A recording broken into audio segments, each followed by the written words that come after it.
The Galactic Council chamber fell silent as Ambassador Mia Chen stepped onto the crystalline platform. Around her, representatives from 47 species watched with their various sensory organs, eyes, thermal pits, electromagnetic receptors, all focused on the small human female who stood barely 5 feet tall. "You summoned us," Mia said, her voice calm but carrying an edge that made several delegates shift uncomfortably. "You said the Krell Dominion was expanding aggressively. You said innocent worlds were burning. You asked for Earth's help." The Council's High Arbiter, a towering Veltharian whose translucent body pulsed with bioluminescent concern, spoke through the translation matrix. "Yes, Ambassador Chen, we requested peacekeepers. Diplomatic mediators. Perhaps a small security force to help negotiate." "You got what you needed," Mia interrupted, pulling up a holographic display. "Not what you expected." The display showed the incoming human fleet. 12 massive vessels, each one a cathedral of metal and fury, crossed the void between stars. They weren't the sleek, elegant ships of galactic design. They were brutal, angular, covered in armor plating that looked like it had been designed by someone who understood that space combat wasn't about beauty, it was about survival.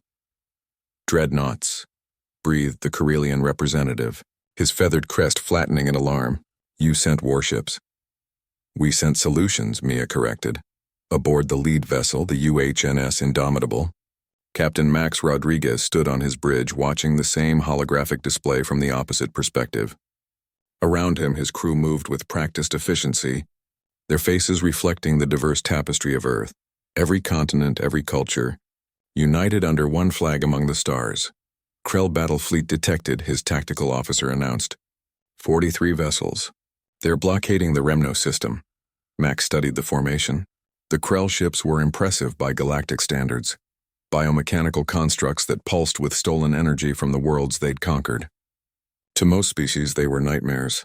To humanity, they were just another problem to solve. "Analysis?" Max asked. His XO, Commander Sarah Okonkwo, pulled up the tactical breakdown. "They're optimized for intimidation and overwhelming less advanced civilizations. Powerful energy shields, directed energy weapons, rapid regeneration capabilities. Weaknesses: they've never fought anyone who fights back effectively. Their tactics are predictable: surround, intimidate, bombardment.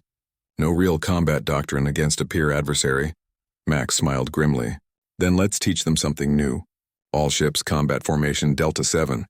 Prepare kinetic strike packages." Back in the council chamber, pandemonium erupted as the human fleet engaged. The delegates watched in horror and fascination as the dreadnoughts didn't slow, didn't attempt to negotiate, didn't broadcast warnings. They simply moved into position with mathematical precision. "This is madness," the High Arbiter protested. "The Krell will retaliate. The first human salvo answered that concern. Railgun rounds, simple kinetic projectiles accelerated to relativistic speeds, tore through space. The Krell's energy shields, designed to dissipate laser and plasma weapons, barely registered the physical impact until it was too late. 3 Krell ships shattered like glass sculptures hit by hammers. "Impossible," whispered the Ythrian observer. "Those shields can withstand a star's corona." Mia's expression remained neutral. "Energy shields work great against energy weapons. But humans learned a long time ago that sometimes the oldest solutions are the best. Newton's laws don't care about your technology level." The Krell fleet scattered, attempting to regroup, but the human vessels moved with them. Unlike galactic ships that relied on predictable acceleration curves based on gravity manipulation, the human dreadnoughts used fusion drives that could change vectors in ways that seemed to violate conventional physics. "They're hurting them," the Corellian delegate realized, watching the tactical display. "Like predators." That's exactly what they were doing. Max watched as his fleet's coordinated movements pushed the Krell ships into an ever-tightening formation. Every time the enemy tried to break out, another dreadnought shifted position, cutting off the escape route with walls of kinetic fire. "Target their command ship," Max ordered. "Precision strike. I want it disabled, not destroyed." The Indomitable's main cannon spoke, a massive coil gun that could throw a 10-ton projectile at 3% light speed. The round struck the Krell flagship's engineering section with surgical precision. The biomechanical ship's regeneration systems went into overdrive, trying to repair the catastrophic damage. But secondary strikes from escort vessels kept pace with the repairs. Within minutes, The Krell flagship was dead in space, powerless and helpless. All Krell vessels, this is Captain Rodriguez of the United Human Navy. Max broadcast on all frequencies. You have two options. Withdraw from Remnos and all occupied systems, or we will systematically disable every ship in your fleet. You have 60 seconds to decide. The Krell, who had terrorized this sector of space for generations, encountered something new. An enemy who wasn't afraid. An enemy who had spent millennia perfecting the art of war on a single, overcrowded planet before bringing those hard-learned lessons to the stars. 47 seconds later, the Krell fleet began its retreat. In the council chamber, silence reigned. Ambassador Mia Chen waited, letting the reality of what they'd witnessed sink in.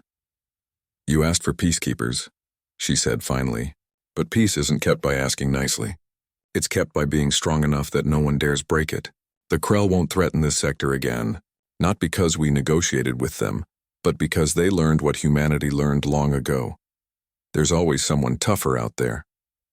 The High Arbiter's bioluminescence flickered uncertainly. "This isn't how the galactic community operates.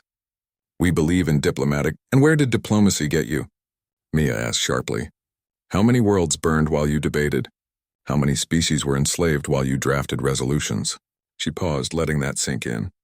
"You wanted help, we gave it. The Remno system is free. The Krell are retreating. Mission accomplished."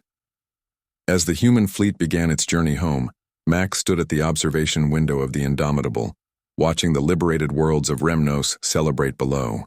His tactical officer approached quietly. "Sir, we're receiving messages from the freed populations. They're calling us heroes." Max shook his head. "We're not heroes.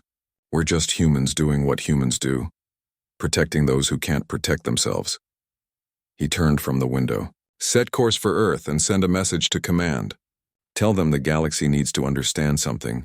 Humanity didn't come to the stars to conquer, but we sure as hell came prepared to fight." Behind them, across the void, the Galactic Council was learning a fundamental truth about their newest members. Humans didn't expect peace. They built it one dreadnought at a time,